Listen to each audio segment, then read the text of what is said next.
I grew up to study the brain because I have a brother who has been diagnosed with the brain disorder schizophrenia.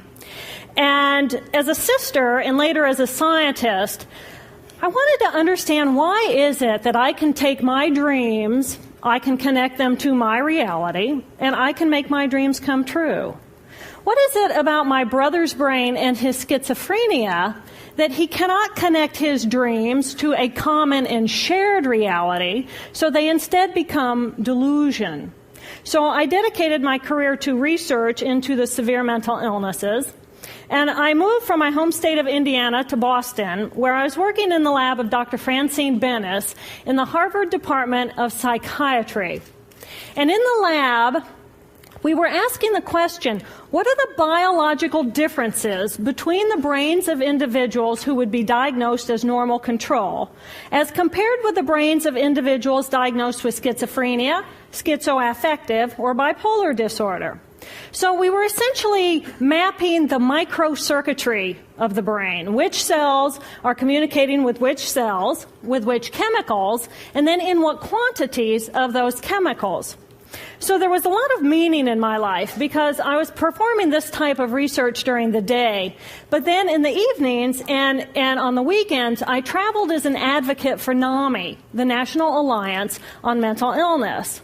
But on the morning of December 10, 1996, I woke up to discover that I had a brain disorder of my own. A blood vessel exploded in the left half of my brain. And in the course of 4 hours, I watched my brain completely deteriorate in its ability to process all information. On the morning of the hemorrhage, I could not walk, talk, read, write, or recall any of my life. I essentially became an infant in a woman's body. If you've ever seen a human brain, it's obvious that the two hemispheres are completely separate from one another. And I have brought for you a real human brain.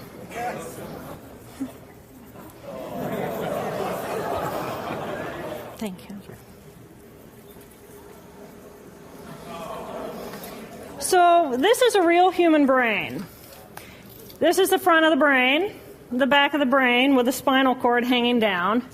And this is how it would be positioned inside of my head. And when you look at the brain, it's obvious that the two cerebral cortices are completely separate from one another.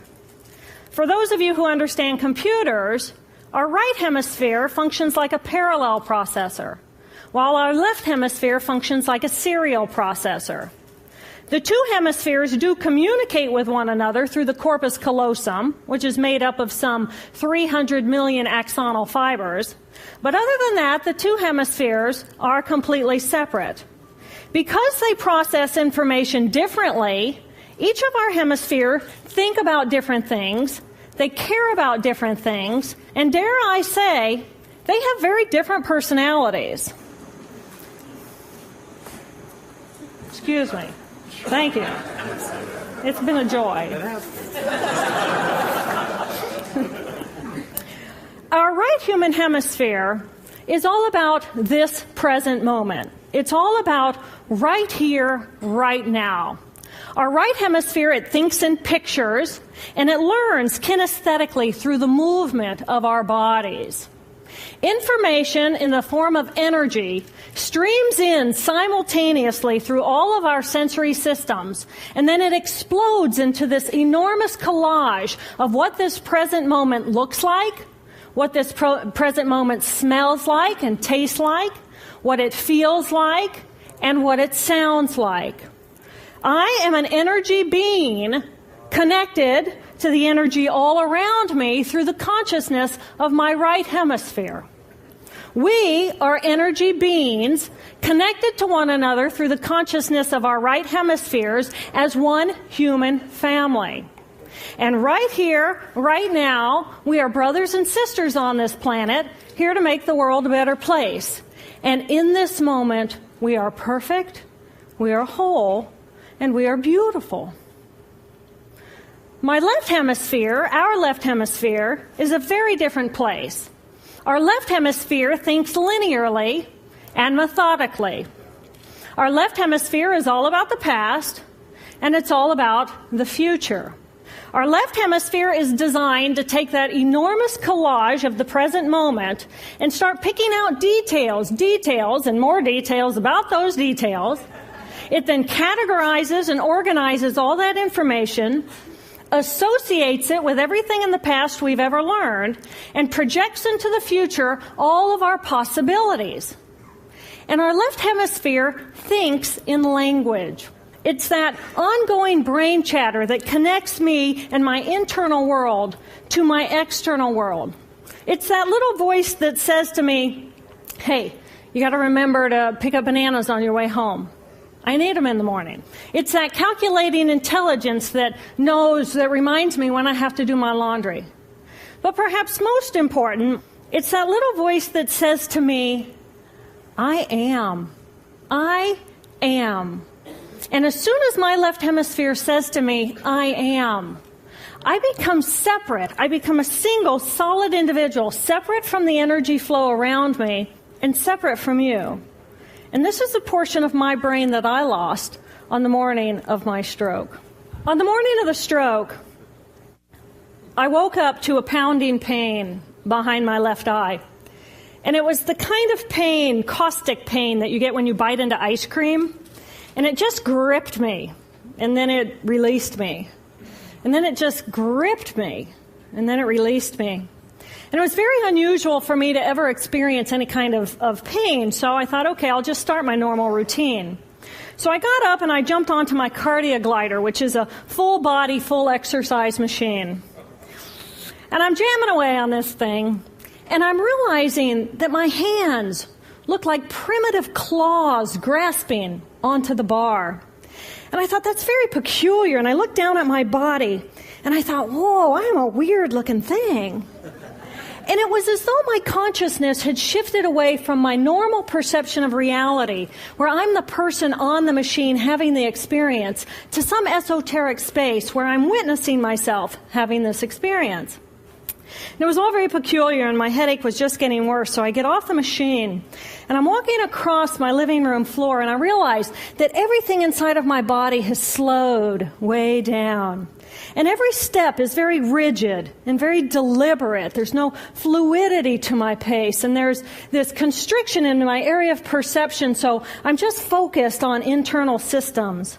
And I'm standing in my bathroom getting ready to step into the shower, and I could actually hear the dialogue inside of my body. I heard a little voice saying, okay, you muscles, you got to contract, and you muscles, you relax. And then I lost my balance, and I'm propped up against the wall. And I looked down at my arm, and I realized that I can no longer define the boundaries of my body. I can't define where I begin and where I end, because the atoms and the molecules of my arm blended with the atoms and molecules of the wall. And all I could detect was this energy. And I'm asking myself, what is wrong with me? What is going on? And in that moment, my brain chatter, my left hemisphere brain chatter, went totally silent. Just like someone took a remote control and pushed the mute button. Total silence. And at first I was shocked to find myself inside of a silent mind. But then I was immediately captivated by the magnificence of the energy around me. And because I could no longer identify the boundaries of my body, I felt enormous and expansive. I felt at one with all the energy that was, and it was beautiful there. And then all of a sudden, my left hemisphere comes back online, and it says to me, hey, we got a problem, we got to get some help. And I'm going, oh, I got a problem. So it's like, okay, I got a problem. But then I immediately drifted right back out into the consciousness, and I affectionately refer to this space as La La Land. But it was beautiful there. Imagine what it would be like to be totally disconnected from your brain chatter that connects you to the external world. So here I am in this space, and my job and any stress related to my job, it was gone. And I felt lighter in my body. And imagine all of the relationships in the external world and any stressors related to any of those, they were gone. And I felt this sense of peacefulness. And imagine what it would feel like to lose 37 years of emotional baggage. Oh, I felt euphoria. Euphoria. It was beautiful there. And then again, my left hemisphere comes online and it says, hey, you've got to pay attention. We've got to get help. And I'm thinking, I got to get help. I got to focus. So I get out of the shower and I'm mechanically dressed and I'm walking around my apartment and I'm thinking, I got to get to work. I got to get to work. Can I drive? Can I drive? And in that moment, my right arm went totally paralyzed by my side. Then I realized, oh my gosh, I'm having a stroke. I'm having a stroke. And then the next thing my brain says to me is, wow, this is so cool. This is so cool. How many brain scientists have the opportunity to study their own brain from the inside out? And then it crosses my mind, but I'm a very busy woman. I don't have time for a stroke. It's like, okay, I can't stop the stroke from happening, so I'll do this for a week or two, and then I'll get back to my routine. Okay, so I got to call help. I got to call work. I couldn't remember the number at work. So I remembered in my office I had a business card with my number on it. So I go into my business room, and I pull out a 3-inch stack of business cards. And I'm looking at the card on top. And even though I could see clearly in my mind's eye what my business card looked like, I couldn't tell if this was my card or not, because all I could see were pixels. And the pixels of the words blended with the pixels of the background and the pixels of the symbols, and I just couldn't tell. And then I would wait for what I call a wave of clarity. And in that moment, I would be able to reattach to normal reality. And I could tell, that's not the card, that's not the card, that's not the card. It took me 45 minutes to get 1 inch down inside of that stack of cards. In the meantime, for 45 minutes, the hemorrhage is getting bigger in my left hemisphere. I do not understand numbers. I do not understand a telephone, but it's the only plan I have. So I take the phone pad and I put it right here. I take the business card, I put it right here, and I'm matching the shape of the squiggles on the card to the shape of the squiggles on the phone pad. But then I would drift back out into La La Land and not remember if when I come back if I'd already dialed those numbers. So I had to wield my paralyzed arm like a stump and cover the numbers as I went along and push them so that as I would come back to normal reality, I'd be able to tell, yes, I've already dialed that number. Eventually, the whole number gets dialed, and I'm listening to the phone, and my colleague picks up the phone, and he says to me, and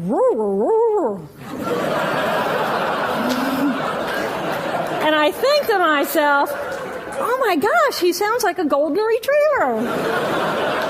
And so I say to him, clear in my mind, I say to him, this is Jill, I need help. And what comes out of my voice is, and I think, oh my gosh, I sound like a golden retriever. So I didn't know that I couldn't speak or understand language until I tried. So he recognizes that I need help, and he gets me help. And a little while later, I'm riding in an ambulance from one hospital across Boston to Mass General Hospital. And I curl up into a little fetal ball. And just like a balloon with the last bit of air just right out of the balloon, I just felt my energy lift and I felt my spirit surrender. And in that moment, I knew that I was no longer the choreographer of my life. And either the doctors rescue my body and give me a second chance at life, or this was perhaps my moment of transition. When I woke later that afternoon, I was shocked to discover that I was still alive. When I felt my spirit surrender, I said goodbye to my life, and my mind was now suspended between two very opposite planes of reality. Stimulation coming in through my sensory systems felt like pure pain. Light burned my brain like wildfire, and sounds were so loud and chaotic that I could not pick a voice out from the background noise, and I just wanted to escape. Because I could not identify the position of my body in space, I felt enormous and expansive, like a genie just liberated from her bottle. And my spirit soared free like a great whale gliding through a sea of silent euphoria. nirvana. I found nirvana. And I remember thinking there's no way I would ever be able to squeeze the enormousness of myself back inside this tiny little body. But then I realized, but I'm still alive. I'm still alive, and I have found nirvana. And if I have found nirvana and I'm still alive, then everyone who is alive can find nirvana.